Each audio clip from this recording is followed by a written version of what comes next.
two views adjacent to the same view and share a common dimension. What do you need, Sharon?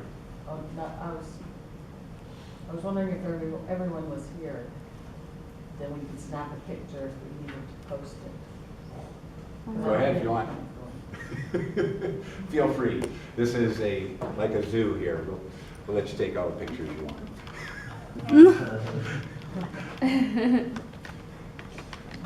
The lead monkey is right up here in front. Why don't you just go up in the front and take a picture of his paper that he's got up there? I won't do what a zoo monkey Oh my does. gosh.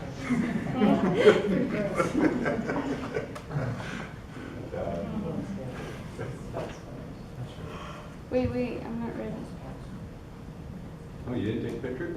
Come on, Amy, jump into the 20th century here. I have to write it down. Bye.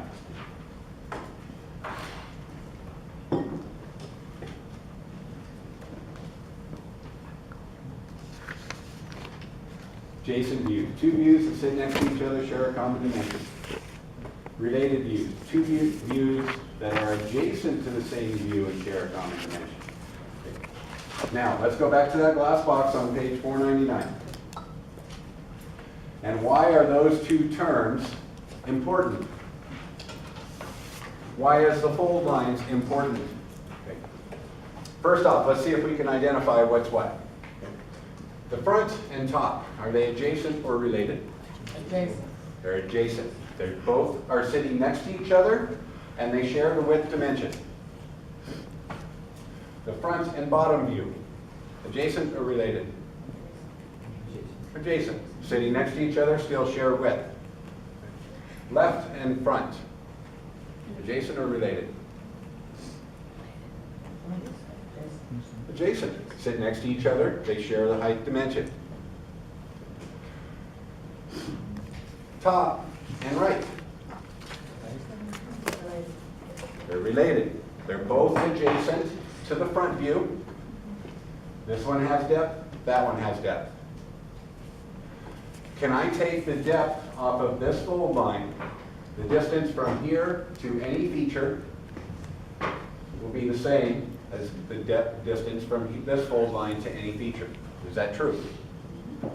Yes, it is. So whenever I'm dealing with a related view, I have to use fold lines to transmit measurements between the two. Left and right, adjacent or related? Did you say left and right? Left and right views, are they adjacent or related? They're related. They're related. They're both adjacent to the front. They share the height dimension. Kind of get that idea? What the difference between the two? Now, related views, we just said, you got to go to the fold line and measure to a feature. Since all of these rotations here are 90 degrees, they keep that in mind when you're looking at this. All of these are 90-degree rotations. Here's the front. I rotate 90 degrees for the top. Front, I rotate 90 degrees for the right side. 90 degrees for the left side. 90 degrees for the rear. Okay. And I always try and go this way because it's going to make sense to you later. And then the rear is another 90. Or the bottom, excuse me. Those are all 90-degree rotations. Let's take advantage of a 45, 45, 90 triangle in relationship to related views. What's unique about a 45, 45, 90 triangle? So if I draw it where that 45 and 45, what's unique about this triangle? Your adjacent lines are equal. The legs are always equal in this, right? These two sides have to be equal. We can take advantage of this when we are transferring measurements from related views because they both have depth. So if I take this guy and shoot it straight out, I take this guy and shoot it straight up, that line right there is going to always be at 45 degrees because I've got depth, depth, depth, depth. It's the same. So this has to be a leg, and that's a leg. I'm having a hard time writing that. Okay. Therefore, we can now transmit measurements in between them. So if I want to know where the center sits down here, all I do is project straight over, hit that line, go straight down, and I should hit right on it. Okay? Because I'm taking advantage of that 45-45 triangle. It's much easier to do that than it is to measure everything. The author showed you, we call this a meter line, and it is on page 502.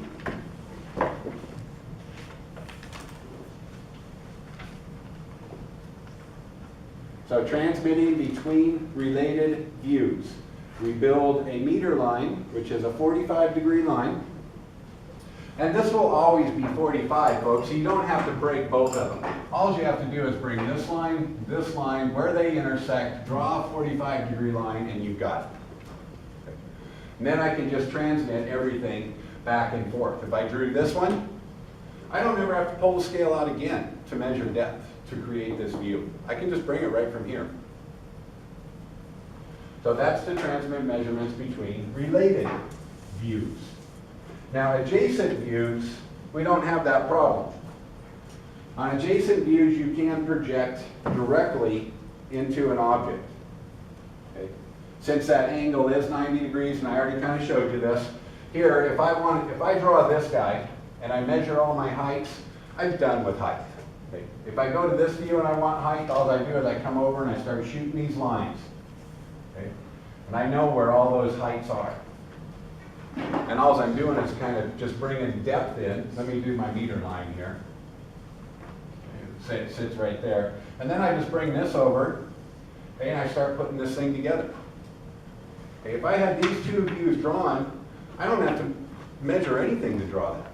I've got all the information I need. In fact, I don't have to measure anything for all the rest of them. I can use these two views to build anything. And I don't scale a thing. Okay, I project from one view to the next. That's why it's so important that we leave this glass box alone and we have the views in the right location. Not only for the reader, it's also for us. Cheryl, you got a question? Do you, when you're choosing the second view after the front view, do you again go for more complicated geometry, or do you just always go to the top? Once you pick the front view, all the other views are locked down. That you don't pick a second. It's picked for you by the object. Because once you pick that front, you know what your second views are. Now, it's up to you as a drafter to say, am I going to get a top view? Am I going to give them that? Am I going to give a right view? And I can't answer that until I see the object, because it is geometry driven. Every object will be different. So in Yes. real life, do the engineers come with you with a clay model and say, here, draw me a picture of this, or, I mean? Yeah, that happens. That's how they still build cars today. So you just have the I mean, how do you think they get all the free-form surfaces on your car? They make a clay model and then they laser shoot it and build a three-dimensional model of it.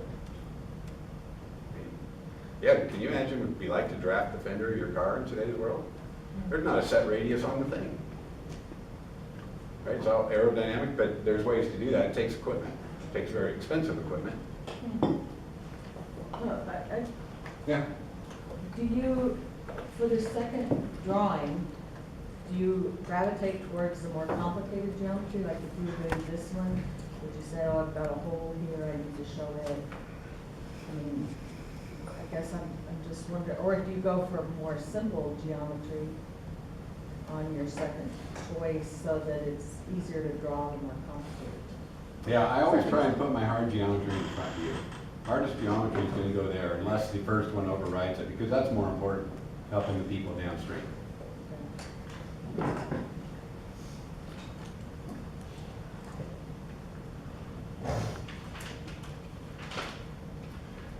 All right, one more thing and then we're going to be done for today. Not quite, pretty close. 503. Just so you know, there are one other projection theory out there. And this kind of shows it to you. We are what is called third angle projection, right up here.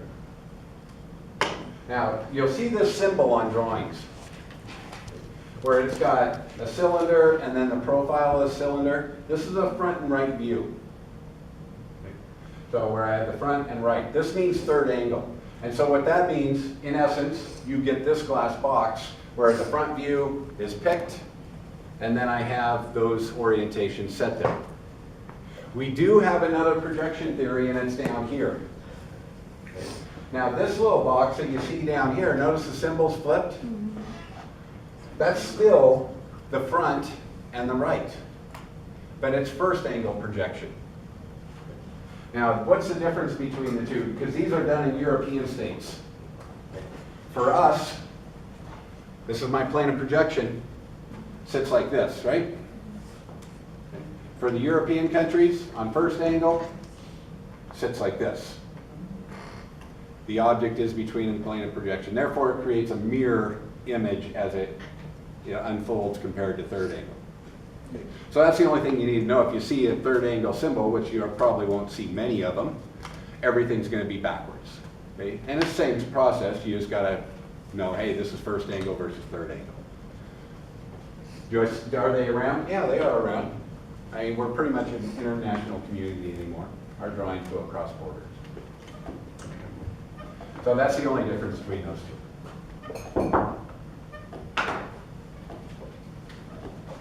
Any questions so far?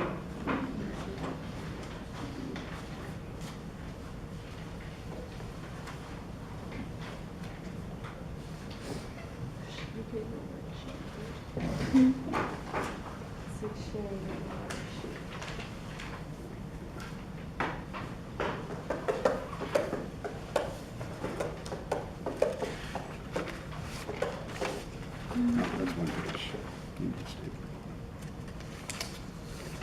Thank you. Way short. Did I give 2 of these to anybody?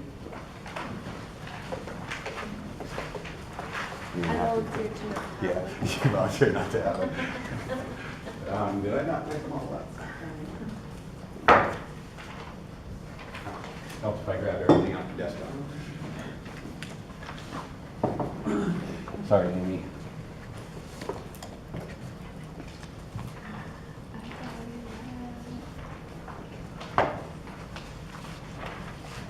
Remember your questions for review that were due this morning? Yes.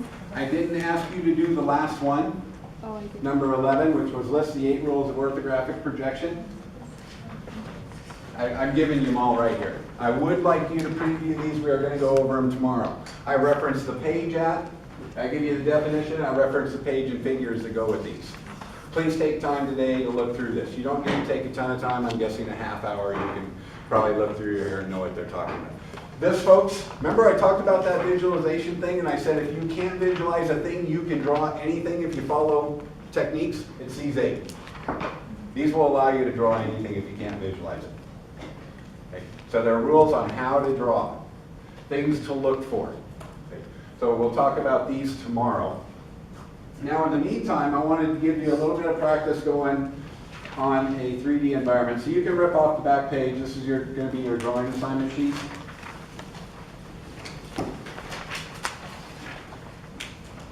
We're not going to do drawing G1.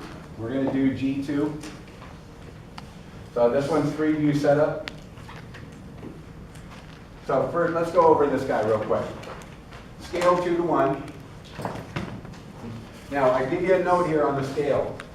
Please measure the object from the figures. Ignore all book dimensions. Okay. So we're going to scale this right out of the drawing. Okay, and I'll show you how. Decimal to 500ths, we're going A landscape. You can print your A template. Okay, you can fill the title block out, print it, put it on your boards, and then we're going to go manual with this. Complete by following the steps necessary to complete this figure, 10.38 on page 515. The author goes you through a bunch of steps on how to do it. Okay. You can use those or not. It's a good idea to go through them. The author does a pretty good job with this. To center and space object on page, use the rectangular method as discussed in class, not the method they do in the text. So we're going to go over that real quick. So here's what I want you to do to make sure we're all on the same page. So you know you're an A sheet, your scale's 2 to 1. Let's go to this figure on page 515.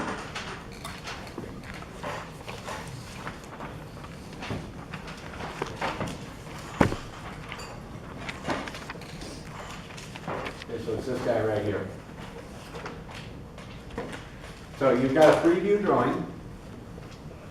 Now, what I would like you to do, since the scale's 2:1, to measure the object right here and then transfer those measurements to your page. Now, with a 2:1 scale, what are we doing on our drawing? Is it going to be larger or smaller than real life? Be larger than real life, right? So how do you do this? You've got a tool that will do this very quickly. My scales always keep disappearing. I think we got an engineering scale close. There you go. Okay. Here. Well, I put mine on. I got it, there. okay. Oh, wait, I do. Thank you, folks. Got it, I got it.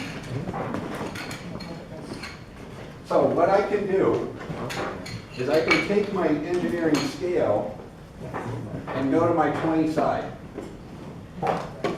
And then I can come right here in the text and I can measure exactly what it is. So I'm going to say that's 1.9 along that side. That's the height of the object. Now, I then take that 1.9 I measure with the 20 side here, and I go right to my drawing, and using the 10 side, I lay out 1.9. And that does the conversion right there for you. You don't have any math. So I'm going to take the 20. Now, when I measure this at 1.9, remember, that's got to line up everywhere, folks. So I don't do this at 1.9 and then come over here to the height on this and put it at 2. Okay, it's still 1.9. So use the same dimension everywhere. If I come in and measure these holes, I'd use my 20 side, and I've got them at 0.3. Well, that's 0.3. I'm going to use 0.3 there, and I'm going to use it up here because that's also depth, isn't it? And use the same dimensions over and over so that these things will all line up. Okay. Would I do the meter line up here? You bet I would. Yeah, do the meter line. So maybe draw this view and then project for all of this one. Whatever you can do on these. Use your projection stuff. Any questions so far? Okay, now, how do you center this thing? Now we have, so if I want to center in this direction, I'll call it an X direction. What I need to do is first measure my whole graphics area. For you guys, this is somewhere around, it's an A sheet, right? Yeah. So this will be somewhere around 10.4, right? That you'll have in there. Then you're going to measure this guy, and I've got it at 2.5. What's this one? This one's 1.9. That I measured, because I just measured everything and wrote it all right here. That's my outline. So how would I get my X dimensions? It's 10.4 minus 1.9 minus 2.5. See what I'm doing here? I'm taking the whole distance, minus, minus. Then what do? We divide by the number of spaces, right? 3. And I've got 1, 2, 3. That should give me that dimension to get started. That should also be the same dimension right here and right there. So I can center that. When you go to do your Y dimension, again, you got 2 views you got to account for. Do the same thing. That should give you a good start point right here, and you can go ahead and get this thing on there and it's centered. You don't have to worry about that at the end, because with manual drafting, it takes quite a bit to fix that. Like you crumple it up and throw it away and start over. Worthwhile running those couple numbers for that not to happen. Okay. So 2 things today. Please go over the 8 rules of orthographic projection and then get started on this drawing. Are there any questions for me? So when is G2 through G4 due? G2 will be due Thursday, end of day. We haven't even got to G3 or 4 yet. I'm thinking this guy's going to take probably around 4 hours probably to do, so that will drift you into tomorrow. We've only got 2.5, almost 3 hours left of today. Everybody enjoy the day off? Yeah? No? Anybody come in and work? Nice. Nice. Yeah, me too. The older you get, the less fun you have. All right, that's all I've got for today. The rest of the day is yours. Please ask questions as they come up. If you have no idea how to set these up and get rolling with it, give a holler. Give a holler. All right, thanks, folks. Does anybody want a copy